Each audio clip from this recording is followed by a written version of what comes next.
Past few months there's been an awful lot going on in regards to not only the small ships but also the capital ships, shall we say the big guns of the fleet for the UEE. That's the Idris, the Bengal and the Javelin. You've seen the Javelin in a disarray of state in the Homestead demo.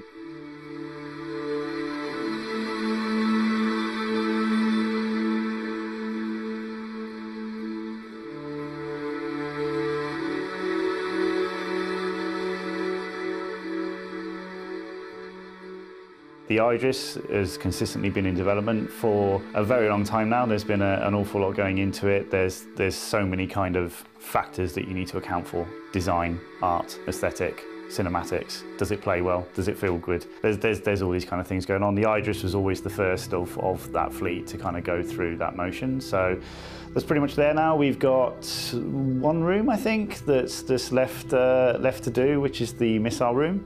But that's going to be a fun, good task. Leave the best till the end, as they say. The history of the Idris, it really kind of started off as a much smaller ship. And as we kind of do very well in the UK, we make things bigger and bigger and bigger. During the development of Squadron, we kind of realised that really the ship wasn't going to be big enough to suit the needs of the story. There was so many more kind of spaces that we needed to get in there. The hangar needed to feel bigger and better, and you know there was a lot more kind of requirements being driven from shall we say the script. So we've done our best to kind of stay true to Ryan Church's original kind of pitch for that stuff. Obviously, when a ship gets kind of wider and wider and wider, it starts to look a bit tubbier and tubbier and tubbier. So we lengthened it as well to kind of bring the overall kind of, shall we say, the look of the ship back in tow. As mentioned, it's slightly more angular. It's slightly more angular to keep it efficient in the engine. And you know, as you can see, it's just exponentially grown. It's not going to grow anymore. The beautiful thing about the Idris is when you take the exterior shell away from the ship, it does genuinely look like an oil rig inside. It is so packed full of stuff. It's quite crazy. There's very little negative space. Every kind of square inch is used. So we've been as efficient as we can be.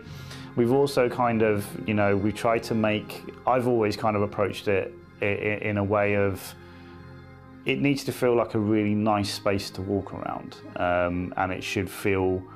You should never kind of walk into walls when you go through a doorway. You should always kind of, your golden rule is the pretzel design, as I call it. When you walk into a room, you should see your exit or your entrance within 60 degrees. That's your field of view. So there's all these kind of little things that we try to take into account. So when you're playing, you know, the big games like, you know, Battlefront and Call of Duty, you study the level design, they do that very well. So it's something that I've always tried to push forward as well.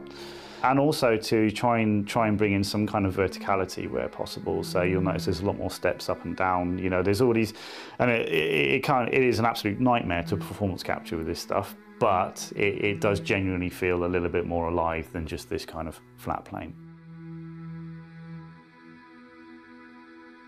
The Javelin was always in a good place. I was never going to sweat it. It was always going to kind of take care of itself as long as we kept the primary focus on the Idris, which is your home, should we say, during the story of Squadron. So, and then we've got the Bengal, which is the, should we say, well, it's the first ship you saw. Massive challenge, massive undertaking. It's not as black and white as going in and going, okay, we're going to make this big ship. It just doesn't work that way. You take into account budgets, fuel distance ratios. Can we load stuff efficiently to therefore squeeze more out of the engine? The exterior, the style of it kind of lends itself to this already. It's very kind of polygonal in form. So we've got a lot of planar surfaces that are easy to work with for the engine, and they're always going to light well. So there's a lot of factors that we play to our strengths. When you study a fleet in not only Star Citizen, but if you go back through the history of very kind of successful sci-fi films, and I think the film that executed it the best of all ever was the opening to Star Wars. You know, you see the runner kind of go across, and it's got these soft forms, and it's generally kind of very softly lit. For lots of cylinders, lots of, you know, fillets, shall we say. You kind of understood, without even seeing the Star Destroyer, what was going on and who was on board, right? And then you have this very aggressive, angular monolith kind of come over you, and you kind of understood instantly, no music cues, what their role in the universe was. And that's something that we try and achieve with the design and the execution of the UE fleet, right? These guys are your friends. They're not here to kind of, you know, be shall we say, like, aggressive. They are the human element of this story. So when you study the form of these ships, they're very much in tow with that very much educational first 30 seconds of Star Wars. So, you know, and then of course, you know, you can roll into like Vandal and stuff like that, which you will see further down the line, that is the bipolar opposite of that. So you should, you know, it works both ways. If you see a ship and it's like a 10 pixel silhouette on your screen, you should get who it is and if they're friendly or if they're foe. And you should also understand that if you're stood in a corridor and you've just spawned and you just look at a wall panel, you should understand exactly where you are, just through the basics. And that's what we've tried to do. So they're the kind of three big bad boys that are in production right now, and are moving on at quite a rate.